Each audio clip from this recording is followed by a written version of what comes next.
அனைவருக்கும் வணக்கம். All of good morning. இது Karur Selva stock YouTube channel. இன்றைக்கு இந்த பதிவில் நாம் பார்க்க இருப்பது, அதாவது வடிவேல் அவர்கள் ஒரு படத்தில் நகைச்சுவைக்காக நடிச்சிருப்பார்.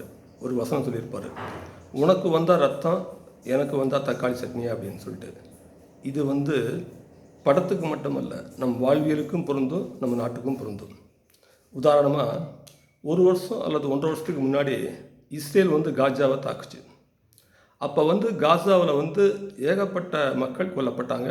அதே மாதிரி ஹாஸ்பிட்டலில் தாக்குனதுல குழந்தைங்களும் நிறைய பேர் கொல்லப்பட்டாங்க. இப்போவும் குழந்தைகள் அங்கே சாப்பாட்டுக்கெல்லாம் பட்டினியாக இருக்காங்க.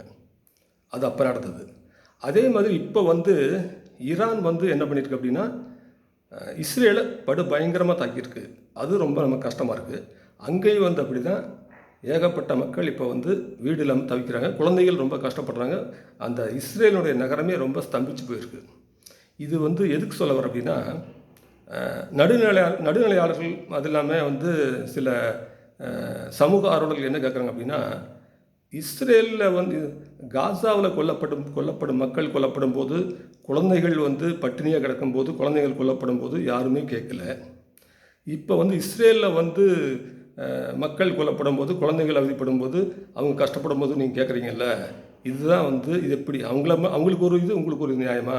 அதுதான், உனக்கு வந்தால் ரத்தம், எனக்கு வந்தால் தக்காளி சட்னின்னு சொல்லி சில பேர் கேட்குறாங்க. இது என்னுடைய கருத்தல்ல, மக்கள் நடுநிலையாளர்கள் சில பேர் கேட்குறாங்க. அதை நான் நினைவுபடுத்த விரும்புகிறேன். அவ்வளவுதான். நன்றி, வணக்கம்.